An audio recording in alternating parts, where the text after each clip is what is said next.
El desarrollo sustentable surge como un nuevo modelo en el cual se plantea satisfacer tanto las necesidades biológicas como las sociales y culturales de las poblaciones humanas, siguiendo esquemas económicamente rentables y asimismo respetando el medio ambiente. Este nuevo paradigma implica que los aspectos sociales, económicos y biológicos poseen la misma importancia en la definición de un nuevo modelo de desarrollo. La progresiva degradación del ambiente natural construido, así como el agotamiento de los recursos naturales, nace la necesidad de, bueno, estudiar y analizar a estos no solo desde el enfoque biológico, sino también desde el punto de vista económico, social, político y tecnológico. Bueno, estamos en una fase en la que hay que buscar un modelo de desarrollo para, bueno, para acabar bueno, este proceso en el cual se explotan de manera irresponsable los recursos y, bueno, plantear una forma en la que podamos preservar el planeta y de una forma limitada agarrar los recursos para que se puedan renovar. El desarrollo sustentable es importante para las generaciones futuras, ya que buscamos dejarles un planeta bien y que puedan satisfacer sus necesidades, así como las nuestras. Y bueno,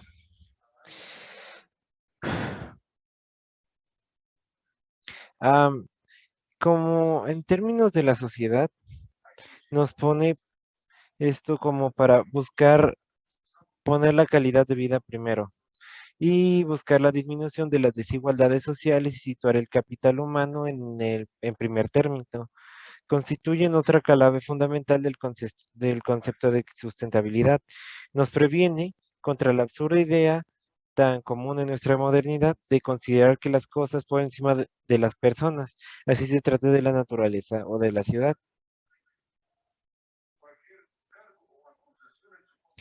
Bueno, esta es una serie de variables en relación al soporte urbano para constatar el modo en el que las condiciones locales climáticas pueden llegar a modificar sustancialmente los planteamientos generales de un asentamiento o de un desarrollo con criterios ambientales. Y bueno, la clasificación se divide en variables del medio urbano y del medio ambiente. Las del medio ambiente serían vegetación, viento, agua, humedad del aire, y las del medio urbano serían espacios libres, morfología de las manzanas o tipología edificatoria. Y bueno, recursos potenciales del territorio y su influencia en esta planificación. Em, pues eso sería que, bueno, ante la gran complejidad de un territorio es necesario establecer los recursos para la máxima concreción y a fin de poder lograr un adecuado planteamiento para la instalación de nuevas actividades, infraestructuras que lo modificarán de una forma sustancial o en el peor de los casos lo degradarán irreversiblemente. Bueno, la geomorfología y las formas de relieve. Bueno, es un estudio de las formas del relieve terrestre a la que ves de su origen y evolución, y siempre es el primer objeto de estudio, ya que condiciona a los demás y determinará totalmente la implementación del nuevo proyecto. Bueno, lo que van a ser las principales propiedades del relieve serían: determina la distribución del asentamiento urbano, modifica la climatología, el régimen de los vientos locales, la pluviosidad y la exposición a la radiación solar. También vendrían siendo como determinar los factores de erosión, condicionar las aguas superficiales y seleccionar la vegetación por su capacidad frente a la altitud. El agua superficial y sus condicionantes. El ciclo hidrológico no es exclusivo de la escala planetaria o global, sino que también se puede considerar en un emplazamiento concreto y convertirse en un elemento importante del diseño con criterios ambientales. Las circunstancias más determinadas son su calidad, su correcta gestión y posibilidad de autodependencia. Los factores podrían ser determinar si el agua es disponible, el balance hídrico, estimación de los consumos del agua urbano para todos los usos propuestos o preservar la red de agua superficial. Como dije, la calidad del agua debe ser directamente relacionada con su uso, ya que la más pura deberá de ser dedicada para beber o para otros usos como el riego o uso recreativo, bueno, el riego, y que no requieren una calidad máxima, pueden ser usarse para regar las plantas o cosas así. El suelo y el subsuelo como soporte de calidad de la ciudad. Bueno, eh, las cualidades a la vocación de un suelo vienen definidas por una serie de elementos características que tienen relación con la planificación, pues esos son la permeabilidad, la escorrencia pluvial y la capacidad portante. Y bueno, el suelo es un conjunto pues de unidades naturales que ocupan las partes de la superficie terrestre que soportan las plantas y cuyas propiedades se deben los efectos combinados del clima y la materia viva sobre la roca madre. Y bueno, se clasifican en tres grandes familias: ígneas, metamórficas y sedimentarias.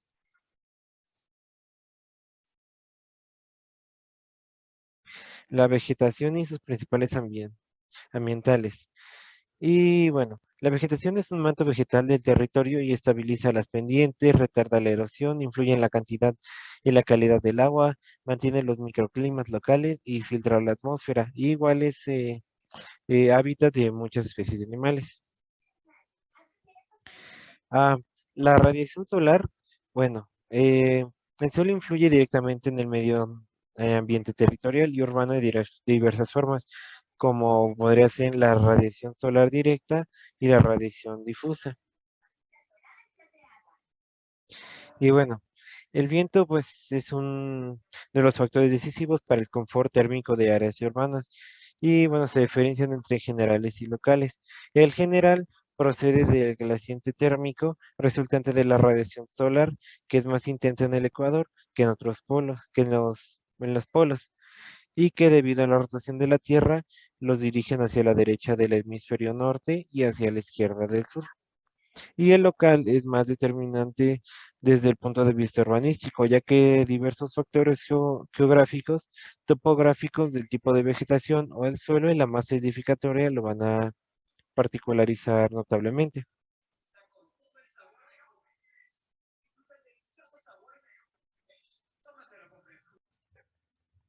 Arquitectura bioclimática, estrategias de climatización natural. Bueno, si observamos en la naturaleza, veremos que los organismos han pasado por un muy largo proceso de adaptación en las condiciones ambientales de su entorno, esto con base en los procesos de selección y mutación.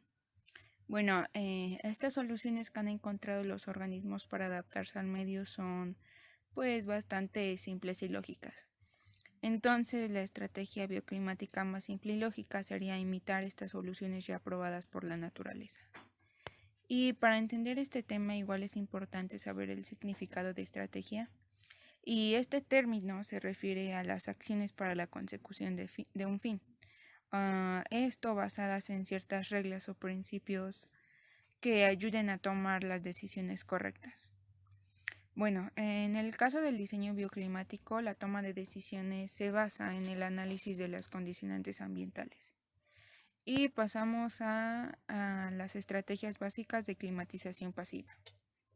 Bueno, pues las estrategias de climatización se basan en el control de los flujos térmicos que de alguna manera se presentan en la edificación. Por lo tanto, se basan en las leyes de la termodinámica y en los mecanismos de transferencia de calor.